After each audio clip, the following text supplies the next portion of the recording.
Welcome to an episode of the Bonafide, where we're going over a commentary and explanation of Sahih Muslim. I'm your host, Bilal Khan, and I'm here with Suleiman Hani. What's Bonafide, Bilal? Bonafide means Sahih.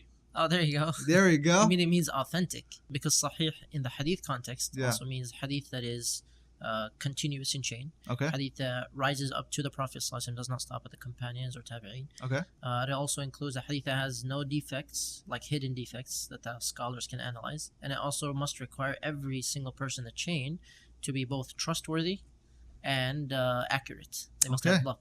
I think Bonafide is like, if this hadith is Bonafide, yo, it's straight up Bonafide. Wow. Bilal term 2017. You heard it here first. All right, so what are we covering today? I want to get into something interesting. I want to cover a discussion that is lengthy based on several narrations. We'll only mention one hadith from the Book of Dreams. Ooh. So Book 42, Hadith 6. What dreams may become.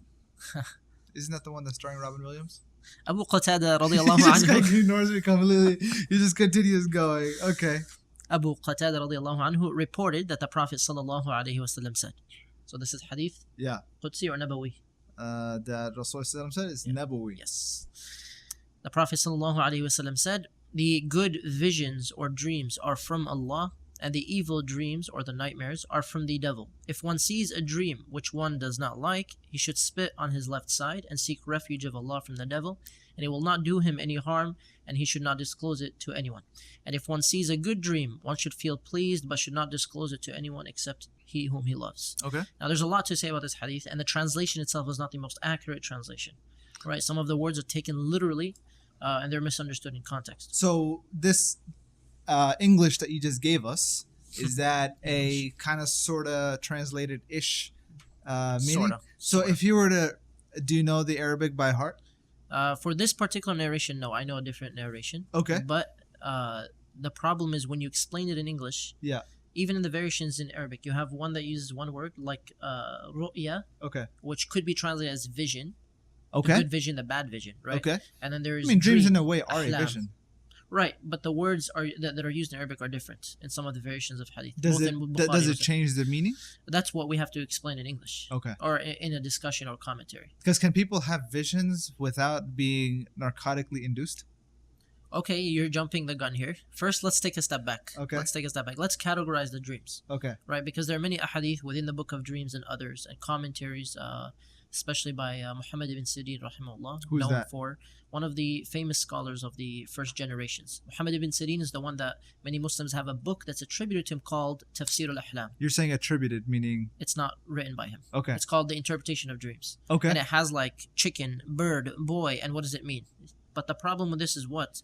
You cannot take one thing, anything at all, and assume there's only one definition for it, one meaning for it in every single dream. Is it possible that this book that is allegedly written by him has all of these interpretations for whatever might be in the dream, is contextual to the time and place in which that book was potentially maybe written? Absolutely. Okay. Absolutely, and that's a huge part of dream interpretation. Okay. Right, you have to understand the culture. Yeah. The symbols, what do they mean, what things are. Sure. What people use in their context. Because like a chicken in an urban setting is like, yo, that's lunch. Okay. Right? Yeah. Like fried chicken. Or unethical, inhumane treatment of animals. Oh no, that's suburban. Okay, that's right. So if someone has a dream there, or here, it changes the meaning. No, here's the thing. Even in the same place, like Muhammad ibn Sirin, the same scholar, somebody came up to him and said, "I had a dream that I was making adhan." Okay. Someone else also told him that day they had a dream that he saw himself making adhan. Sure. Right? So the students who are learning from him are hearing these same two similar dreams and two completely different responses to one person. And he knew this person. He said, "You're going to go to Hajj this year." To the other person, he said, "If you stole something, you need to return it. This is not your right." So they said, "Why did you interpret the same thing differently?" He said, "This person is righteous," and so on and so forth. And Allah subhanahu wa ta'ala says, وَأَذِّن فِي النَّاسِ بِالْحَجِّ يَأْتُوكَ رِجَالًا. The other guy's a scumbag? The other guy's a scumbag. He stole something. Okay. We can't say scumbag. Astaghfirullah. He stole something. Thanks, Bilal. I just say, yo, he's a criminal. He stole something. Okay. We can't say he's a scumbag. Well, that's the term for a criminal. Okay. So he stole something. Okay. Right? He shouldn't steal something. Okay. And Muhammad ibn Sirin rahimahullah used the reference from Surah Yusuf. Sure. Right? So he called out, the caller called out and said, "Oh people, you have stolen. Innakum lasariqun," right? So he said, in this context, this person who was evil, he knew that he stole something, so he told him return it. Okay. The point is, two similar dreams in terms of adhan. But how did he know that individual? He knew the individuals. Well, that's about dream interpretation. One of the aspects of dream interpretation is knowledge, wisdom, iman, really high iman, trustworthiness. But one part which is not, you cannot attain through just worldly knowledge, is a gift from Allah subhanahu wa ta'ala. Okay. And this is not something anyone can, learn. Right? Sure. There are aspects you can learn, methodology of dream interpretation, and then there's something that you cannot learn. And this is a gift from Allah subhanahu wa ta'ala. You'll find some scholars, they are told dreams and they don't even know who you are, and they'll interpret it right away. But is that appropriate? They will, some of them are able to. It's extremely rare, but somebody, for example, went to a scholar and said, I dreamt that, like the moon fell into my laps, and he asked, do you have siblings and this and that. He knew basically the siblings. Okay, so he inquired about the person. He asked, but he doesn't know anything about their character. He doesn't know who they are. They just came to him for the first time. Okay. So the gift from Allah subhanahu wa ta'ala is their ability to understand things. It's a type of farasa, if you will. It's like an intuition. An intuition, but it's divine. Okay. Or divinely inspired. But is there any foundation for that understanding? For which understanding? That the fact that this intuition is divinely inspired and not attainable through potential training? If we had to say it could be observed, it would have to be observed with high levels of iman. People who have high levels of iman. Okay. Right, and even then there's a potential to make errors. So like Abu Bakr radiallahu anhu, in a famous report in Muslim and Bukhari, he was sitting with the Prophet sallallahu alaihi wasallam. Someone came to the Prophet sallallahu alaihi wasallam and gave him basically his dream. He said, what does this mean? It was a long dream.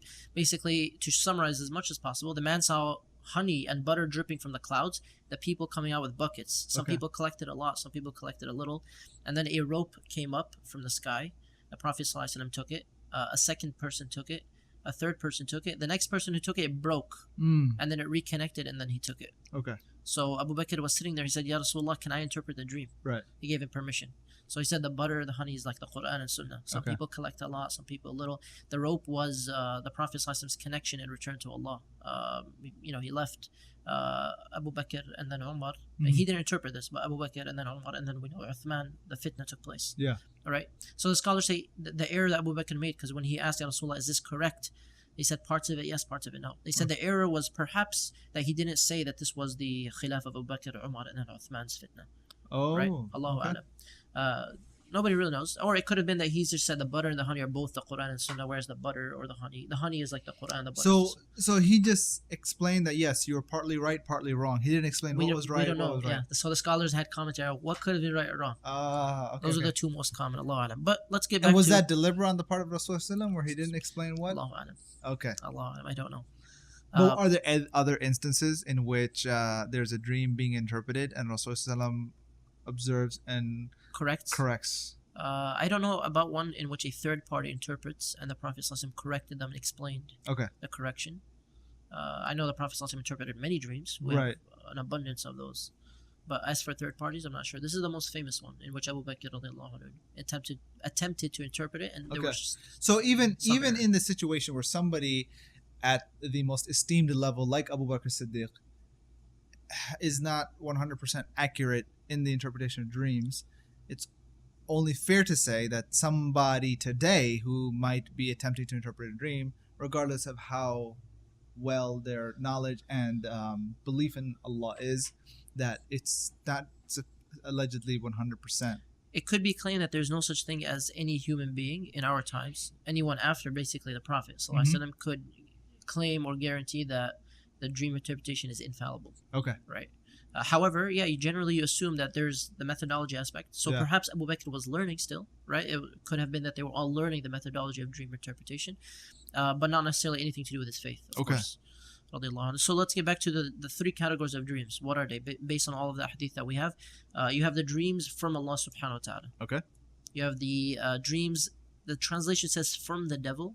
Well, we're going to talk about what that actually means. Let's say, the dreams from the devil or insinuated by the devil. And then you have psychological dreams. Now, I remember from an earlier discussion we had off camera, one of the things that you were saying was that some folks say that dreams are really in two categories, good and bad. So Ibn Hajar, I believe, he said truthful dreams and false dreams. Okay. Right, so truthful dreams are those from Allah subhanahu wa ta'ala. Okay. And then false dreams, everything else, including the nightmares from the devil and the psychological dreams. Okay. Now, why are psychological dreams a falsehood? Because they're not truthful.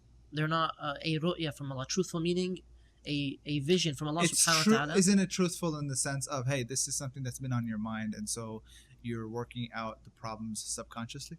No, that's just psychological meddling in the mind. Now, what about the idea, which scientifically we know that when you are dreaming, especially in the situation of REM sleep, you are strengthening neural connections to things that you might be learning in the day before and have the intention to continue learning in the day after? That's a theory, though. Okay. What do you mean it's a theory? The idea it's a theory that you're actually learning. No, not learning, but strengthening neural connections. I mean, there's been observations. Well, that's great. Why? Yeah. Because that backs up the importance of sleep. Sure. That just says sleep is necessary for us to recover. But as for us as souls, okay, we don't even believe we're in our bodies at the time of sleep. Okay. So it's more of subconscious. Whatever's happening is the body, right? Okay. The memories and the mind. We don't even fully know as Muslims everything related to the soul, right? It's something that's part of the unknown. Sure. So the connection between the soul, the dreams, and the physical body, especially with what's happening in the body while you're asleep, we don't fully know all the details. Okay. But we know more than you would say most. I don't want to even say most. I would say we know more than what science can provide in terms of what happens to the soul at sleep, because science doesn't even fully believe in the soul. Some scientists, rather. I mean, I think it would be appropriate to think that this is only through the imagination of modern creatives, like the movie Avatar. Okay. Right? With James Cameron, right? They basically create these alien clones, and they control these alien clones as if they are in the alien body, but it's through a different remote location. Okay. Right? Like their body and their mind is not in that thing. It's elsewhere. Okay. And so I'm just wondering, it could be the same possibility with the original body, right? So you're saying you have a body somewhere else, Bilal? Who knows, you know? No, you don't have a body. Or souls elsewhere through a remote connection to the body. The difference is they were conscious, they were controlling the other bodies. Whereas when you're sleeping, you don't know where your soul is. Unless like you do and you're not telling us. Well, that's where lucid dreaming comes into play, right? Oh, no, you open the door. Okay. Yes. Okay, what about lucid dreaming? So lucid dreaming, for those who don't know, could be defined as a dream in which you're conscious that you're dreaming. Sure. Right? Now, most people, when they get really deep into the discussion on lucid dreaming, they're wondering, how do I control my dream? Right? And then they start planning things out. They start writing down their dreams, like a dream journal. Yep. You have a dream journal? There you go. They start taking some supplements. Do you take some supplements? We had a discussion beforehand. He's like asking. Wow, Bilal, you're fulfilling all the checklists. And then lucid dreaming basically falls under psychological dreams. Sure. And if you want to go back to the two categories, truthful, false, it's a false dream. Okay. Meaning it's not from Allah subhanahu wa ta'ala as a gift from Allah about something that is good for you, or some sign or reminder or glad tiding about Jannah or something like that. Right? Usually with the good dreams, you'll remember them. They're very vivid. You also tend to remember bad dreams too. Oh, that's true. Yeah. Yeah, especially nightmares. Yeah. That's true. But there's no problem with that. Oh, okay. It's just as long as you're not sharing it, right? So according to this hadith, as we were saying. But what about the idea that there's, I forgot who the author is, but there have been some creative authors who would use nightmares as the vehicle to write best-selling novels in the horror genre. That's terrible. Why is that a terrible idea? That is terrible. Yeah, it would work for nightmares. Okay. You're spreading more fear of anything except Allah subhanahu wa ta'ala. Okay. Whereas... But it's fiction. Yeah, but still, the idea of entertaining people by scaring people of the creation, especially if they start fearing something created, anything in this world, whether it's something as simple as the dark, sure, or the devils, or as you said earlier, dementors. Yes. Right. So when people Harry Potter folk. So when people start fearing anything but Allah subhanahu wa ta'ala, it kind of, there's a correlation between tawakkul, trust in Allah, and feeling protected by Allah, and fear of the creation. But what about the difference between primal fear? Like running away from a lion? Yeah. Okay, that's great. Your fear is for your death. You're not technically scared of the lion. You're scared that the lion's going to kill you. You're scared of the consequence. Right. So if you knew that the lion, for example, could speak to you and says, hey, I'm not going to kill you, and was like really cool and chill, you'd be like, I'm not scared of the lion. I'm scared of what the lion could do. I'm scared of dying. Okay. People are afraid of injury death. Or pain. Right. Or injury or pain. Yes, absolutely. So when it comes to creating more fear right. by entertainment, movies, TV shows, Sure. it's detrimental to our faith. It's detrimental to people's faith. Sorry. Okay. Because they start fearing these things and decreasing in their But trust. sometimes the fear is good too because it helps keep people safe. How? Like Like paranormal activity. How does that help keep people safe? What are you talking about? It reminds you to say adhkar before Wow, you sleep. mashallah. Well, here's a good point. Some people are motivated by fear. But the thing, okay, something like this, it might be a warning against don't deal with some shady folk, Okay, right? Like especially people who do voodoo and black magic stuff. it could be. Okay. Also, don't be afraid of the devils. Don't. Yes, you want to be protected. You should be saying your adhkar. Yeah. But don't be afraid of them because Allah is protecting you. Okay. As for motivation, some people are motivated by fear. I know Sure. a lot of people I gave so much advice to over the years, salah, anything, basics, and they refused or they were stubborn or lazy. And then when they finally heard about the topic of jinn, for example, Yeah. and the devils, the world of the devils, and how they can attack people who have no faith, Yeah. they completely changed. They became like some of the most practicing people, started saying their adhkar, started praying, Okay. and I was shocked. I saw them praying once. I'm like, you're praying, mashallah, it's great. He's like, yeah, man, those stories about the jinn, that's it. I know I gotta protect. I gotta be protected. Okay. I said, that's interesting. You should be worshiping out of love. Yes, you want your shield. But isn't it the combination of having the balance and kind of like that Venn diagram where you have the fear, the love, the hope? Absolutely, but it shouldn't be the primary motivator. You're worshiping purely out of fear. But For some people, it's a bigger But that's motivator. something I think it varies from person to person, Yes, right? yeah, absolutely. Because people's personalities are different. Some people are Absolutely. like, "Yo, if it's gonna affect me in a negative way, because a lot of people are more like just scientifically documented, just in marketing and sales. People are motivated to take Yes. action because of the fear of losing something, Right. as opposed to the possibility and opportunity of gaining Absolutely. something else. Absolutely. So That's true. Even with paradise and hellfire. yeah, Some people don't want to go to hell, yeah, right? And obviously, there's only two choices. Some people are more motivated by, hey, I don't want to be punished. I want to go to paradise. So, yeah, everyone varies. That's true. And we spoke previously about balance and how it varies from person to person. So, back to the dreams. You have basically three types of dreams. The third is psychological. Within it, as we said, you have the lucid dreams. So, when we talk about the types of dreams, let's say dreams from the devil. So this example was given from the Prophet ﷺ. If somebody does see a dream that they don't like or that scares them, dry blow on your left side 3 times, right? There's another hadith that mentions seeking refuge in Allah from the devil. Okay. This one as well. So, A'udhu billahi minash shaitanir rajim. There's another hadith that mentions getting up and praying 2 rak'ahs. sure. These are different ways basically to deal with a nightmare. But most importantly, do not disclose it to anyone. Okay. Right? Something that scares you, just ignore it, spit on your side 3 times. Don't let it really bother you or boggle you. Because the shaitan comes to people to play with their minds when they're sleeping. Okay. And if somebody has a good dream, don't disclose it to anyone except the people you love. You know Okay. why? By any chance? Or Jealousy? a proof of that? Yeah. Okay. What's the greatest proof that we have of that? I don't know. From the Quran. Okay. Yusuf alayhi salam. Oh, Right. but the thing is, his brothers were plotting against him anyway. No, his brothers had jealousy towards him, and the Right. father knew, right? Yaqub alayhi salam. He said, "La taqsus ru'yaka." Don't share your dream with your brothers. They might cause him harm, and so on and so forth. So you share your good dreams with people that you trust. Okay. There are countless examples of people who shared dreams with the wrong people, and it led to problems, like we saw with Yusuf alayhi salam. So when somebody does have a good dream and they feel that this is a dream from Allah subhanahu wa ta'ala, what should they do? First, praise Allah subhanahu wa ta'ala for it. Okay. Second, share it only with people you trust. Right. Third, do go to scholars of dream interpretation and seek its interpretation. Okay. You want to know perhaps if it's not clear what it actually means. Why should one seek interpretation, especially when it's not necessarily reliable? It could not be reliable. Okay. If you go to a scholar who's known to be trustworthy, knowledgeable, and reliable, Okay. then there's no problem. But generally speaking, you go to scholars to seek dream interpretation. Why? First, for the fulfillment of it. Okay. If it's What something you're good. saying that if it's a good dream that's not interpreted, it won't be fulfilled? Allahu alam. But there's a hadith that mentions that that as soon as the dream is interpreted correctly, so by a righteous scholar, it basically fulfills it. Okay. Which is an interesting discussion that we're not going to do here, but we'll get into in another hadith, inshallah, when we talk about qadr, decree. Okay.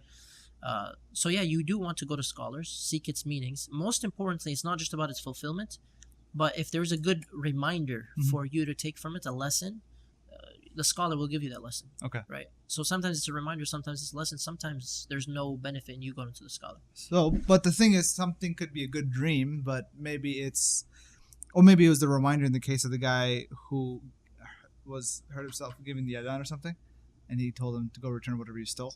Yeah. Okay.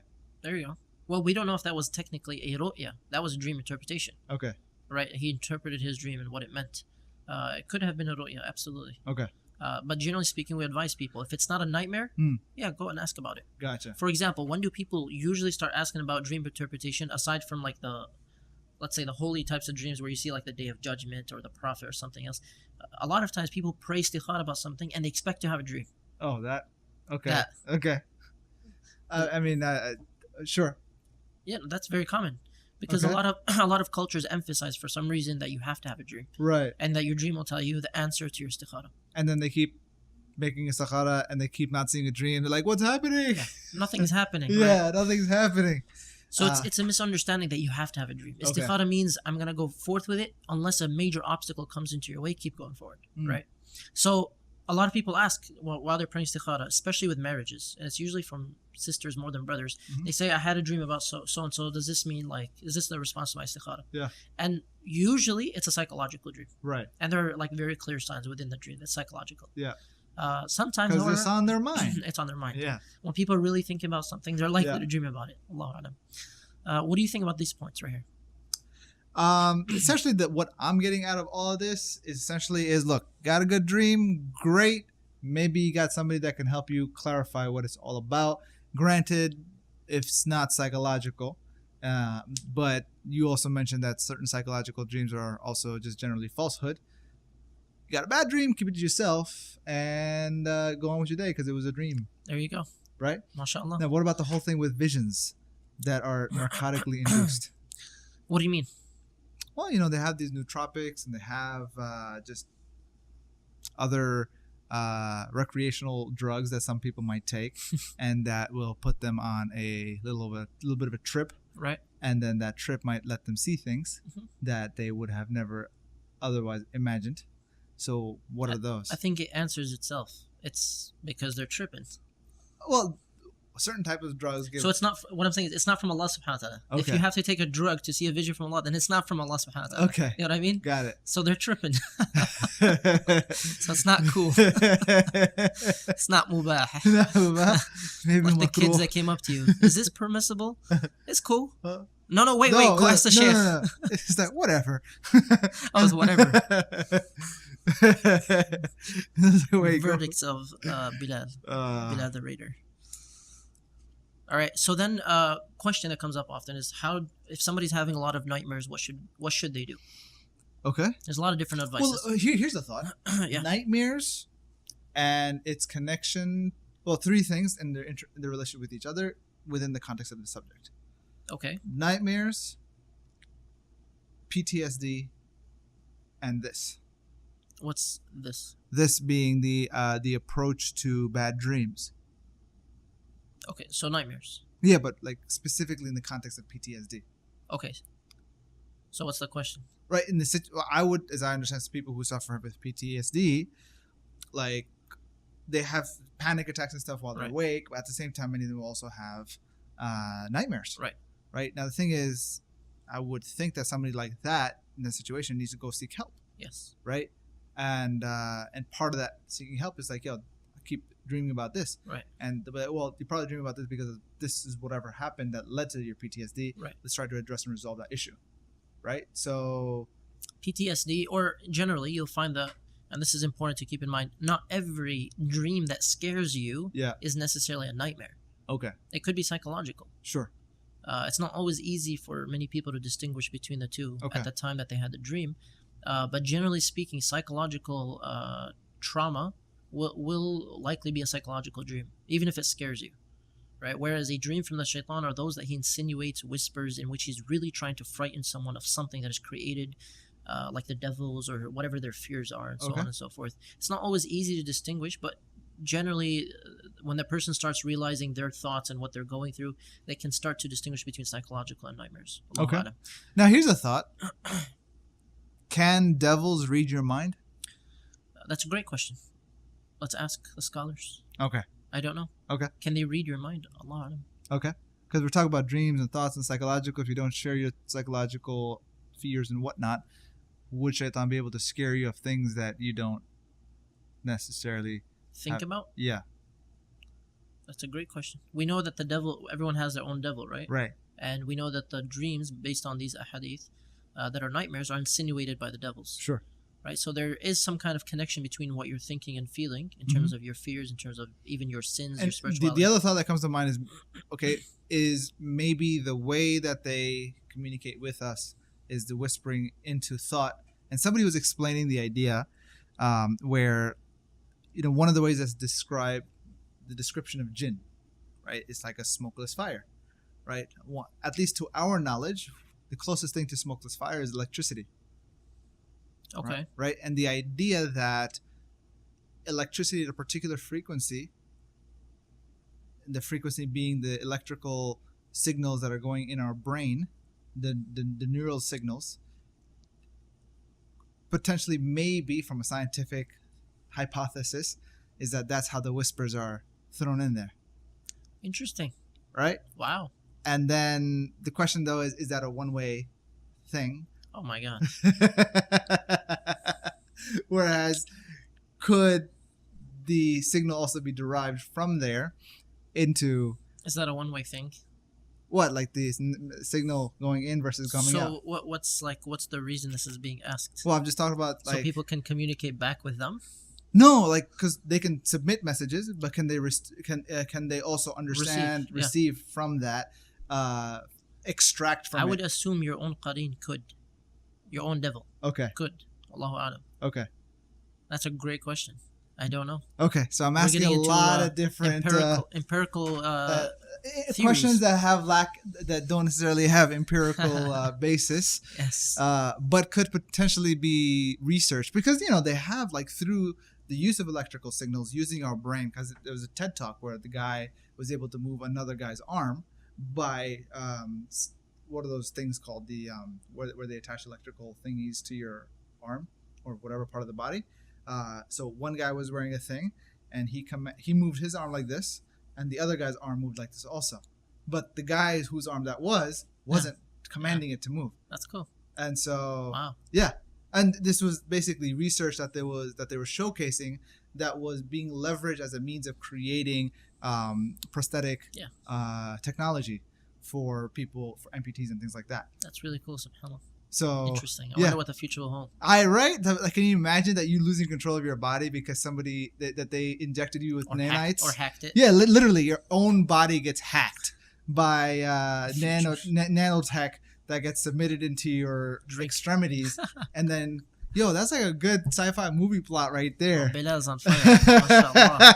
MashaAllah. Self-driving vehicles. Yeah, self-driving vehicles and hacked bodies. Wow. Well, here's something interesting. I think there's been some research recently in the scientific community about projecting dreams visually on a screen. Oh, that's interesting. Yeah, so they're predicting that in the future they're going to likely be able to, and not too far, they're going to likely be able to basically preserve dreams. Yeah. Or not just dreams, but your actual thoughts to communicate those through the technology on screen. Okay. What are you seeing in your mind? Which is a crazy thought. Right? Imagine the idea of being able to save a dream as a video. Right. Or share it with other people. Right. You're talking about people taking ideas from nightmares. You're showing them the nightmares. Right. Especially if they take supplements and it's vivid. Right? What would be funny, interesting is just like somebody sharing their nightmares and somebody else is looking at it like, that's not scary. That's true. Yeah. To one person, nightmares. Or somebody else is showcasing, hey, this is just dreaming. It's not scary to them. But other people are looking at it like, oh my God, that's true. Crazy. That's very true. And of course, if that technology does in fact happen or emerge, you're gonna have a lot of interesting fiqh questions that come with it. I know, right? A lot of interesting fiqh questions. Yeah. Bring in some Hanafi methodology and start exploring the hypotheticals, right? Allahu Alam. So let's talk about protection from nightmares. Okay. What are some of the simple advices that people can implement? Mm-hmm. The first, if somebody's having a lot of nightmares, try to refrain from sinning as much as possible. Purify yourself. The second, pray witr before you sleep. A lot of people don't pray as a habit. You want one of the last things you do in this world before you sleep to be prayer. The third, have wudu before you sleep. The fourth, by the way, I know each one of these is an entire discussion. I'm just trying to give the bullet points. What do you mean each one of these is So, discussion? for example, having wudu before you sleep, why is that important? There are some hadith that indicate that the one who sleeps with wudu is protected all night. Okay. There's another that mentions an authentic hadith as what well. if you recite Ayatul Kursi? Well, we're going to get to that. Okay. The one who sleeps with wudu, when the soul leaves the body, it doesn't Yeah. just leave anywhere. If the person slept with wudu, then the soul is prostrating beneath the throne of Allah until the person wakes up. Oh, wow. Interesting discussions. That's why I said we'll leave those for another time. Are these discussions also within the Sahih Muslim? This particular hadith that I just mentioned, no. Okay. But again, with hadith, you can take commentaries from other places on different hadith because it's one subject and discuss them together. Recite Surah Ayatul Kursi. Okay. Recite the last two of Al-Baqarah. So the last two of Baqarah in of itself, or with Ayatul Kursi? Well, all of them are separate. Ayatul Kursi, so 255, and then the last two is 285, 286. Sure. And then the last three quls. قُلْ هُوَ اللَّهُ أَحَدٌ قُلْ أَعُوذُ بِرَبِّ الْفَلَقِ قُلْ أَعُوذُ بِرَبِّ النَّاسِ. You recite into your hands. Okay. You blow. The last two quls. The last three. Three. Yes. So Ikhlas, Yes. Falaq and Nas. You blow into your hands and then you wipe over your body. You recite it again one time each over your body. The Prophet ﷺ did that 3 times. And is there now? Why is it that here it says the last 3 quls, but then they mention that the last 2 is a protection?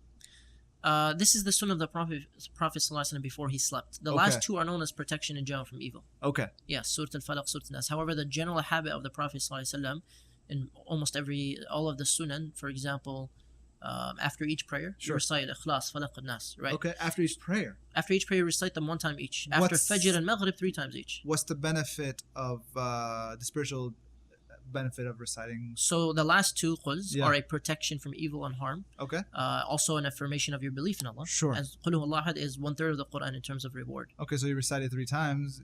You've recited in the entire Quran after every salah. Yes. If you get the reward if you recite it 3 times, Al-Ikhlas, it's a different discussion. Okay. We're going to talk about that when we get to virtues of the Quran. Okay. Certain surah. But yeah, generally speaking, the understanding I'm jumping the gun, aren't I? MashaAllah.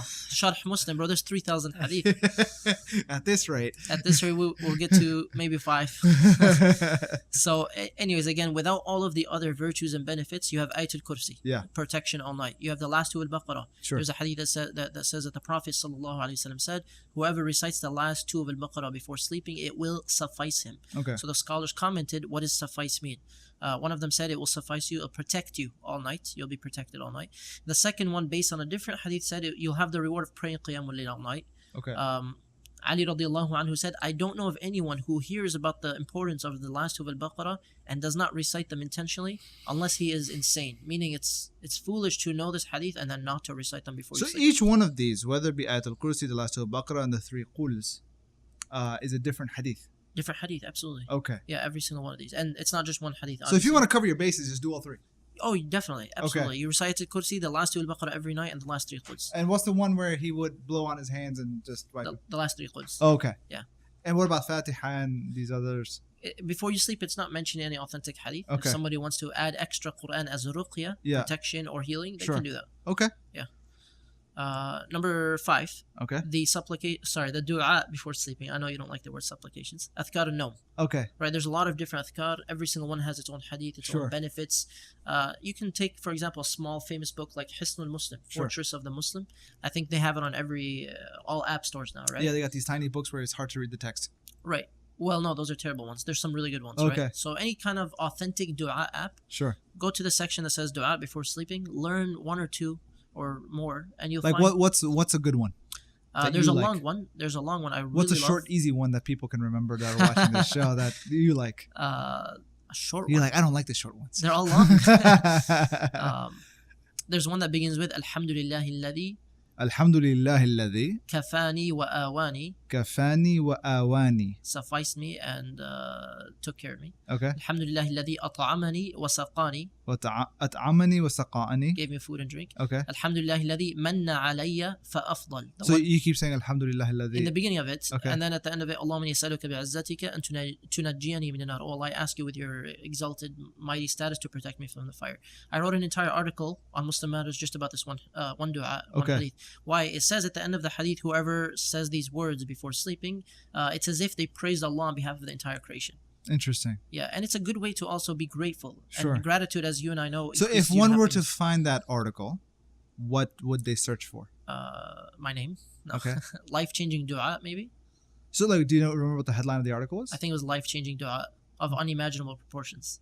Life-changing dua of unimaginable proportions on Muslim Matters by Suleiman Hani. There you go. By the way, on Facebook, what's your handle? Suleiman Hani. Suleiman Hani. If they're looking at the URL, it's Suleiman bin Hani. The URL. I was trying to tag you earlier. No, Suleiman Hani. If you tried to tag Suleiman Hani, you should have shut up. I didn't. Nothing was popping up. I'm invisible, bro. Okay. Virtually unknown. I'll have to. So, but the URL is Suleiman bin Hani. Yeah. Okay, I gotcha.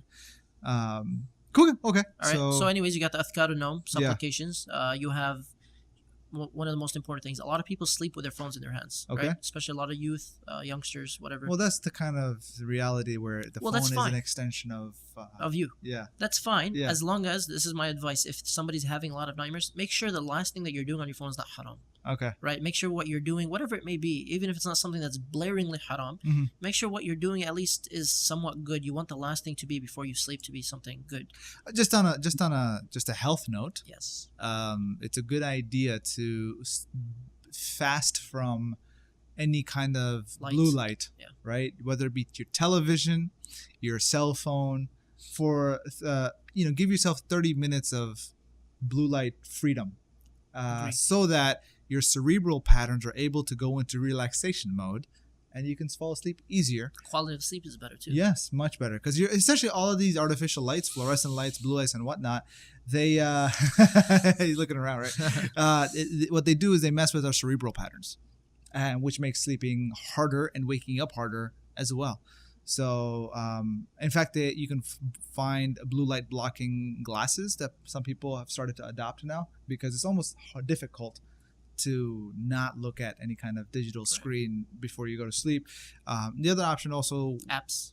There are apps that turn the color of your screen to like a warm sepia, brown, red, yellowish. Also, the lights in your home, make sure that if they're LEDs or whatever, some of them, like one thing I got which is really, really cool, is that the lamp in the living room, you can change the gradient of the color. I keep it default at a warm color, but you can change it from red to blue. Not like literal red or blue, but like the tint. And so that just makes it easier for your body to not go into that cerebral interruption. Nice. But yeah, just on the topic of cell phones in your hand while you're sleeping. Absolutely agree. MashaAllah. That's good advice. Yeah.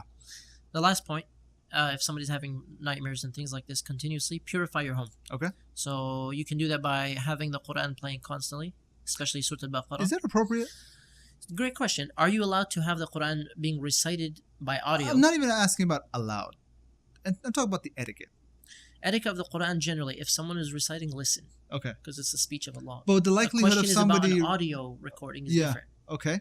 Why? Because when someone is reciting, you know, it's out of respect for both the reciter and the Quran is being recited. Because it's one of the things I've always felt inappropriate use of the Quran. Like if you go into like any one of these conventions and bazaars, right? And they're selling Quran CDs or tapes. Or I'm using the wrong terminologies now, but you know, the idea that they'll be blaring the recitation of the Quran, but like it's not even the appropriate setting for that kind of setup.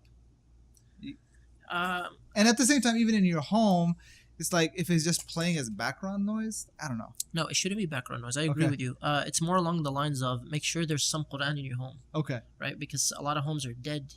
There's no Quran like being spiritually played. dead. Yes. Okay. So have the... Well, I am talking about audio as well as you reciting, of course. Okay. But like this idea that, well, you know what? I'm going to protect my house. I'm just going to play the audio of the Quran for Surah Al-Baqarah every day, 3 days. I would say if somebody's having supernatural problems, they should. Okay.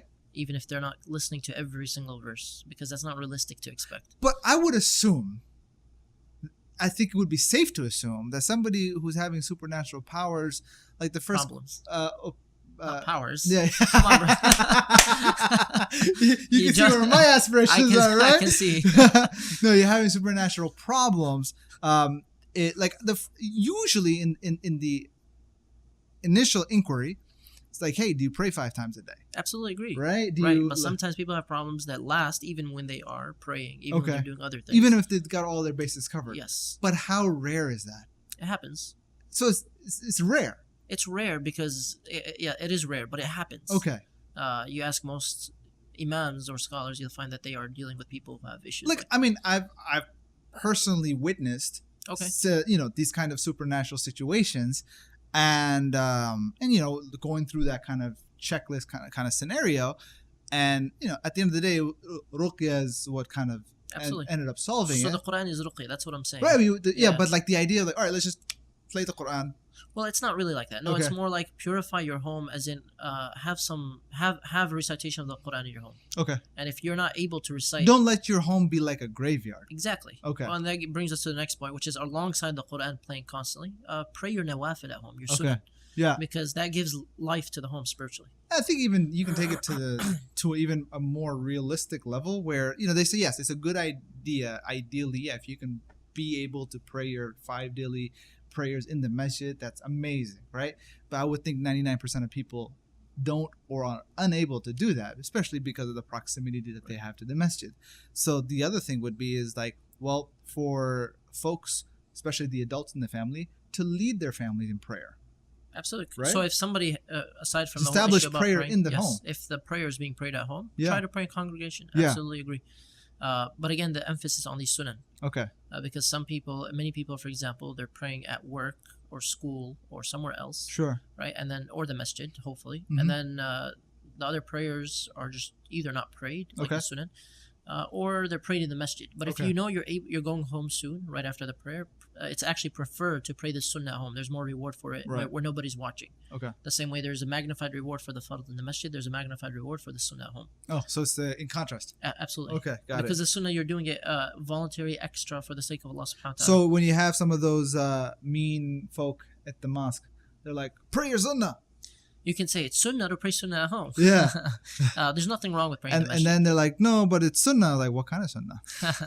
You mean the usul or the hadith or like, okay, never mind. Bilal. The troll in me is going to come out. The troll has to have horns. Trolls always have horns, man. Superpowers, huh? Of course. Okay. Because it's basically that it's like an antenna. They're able to suck supernatural powers in from those horns, and then it comes out as dry wit. Oh my God. Number 3. Remove hanging pictures from the house. Sure. Or dogs. Okay. Because we know from the famous hadith, the angels don't enter the homes that have pictures hanging up, or dogs in the houses. Wallahu alam. And the last thing is purify your wealth. Okay. Right? So when you purify your home, your spirituality, you're doing your salah, you're taking care of other things, you're doing ruqya constantly, you'll start to see that there's absolutely a decrease from these types of things and a protection. Wallahu alam. That's it, guys. So basically, make sure that you have your supernatural safeguards set up throughout your life, so that way you can dream good. MashaAllah. Assalamu alaikum wa rahmatullah.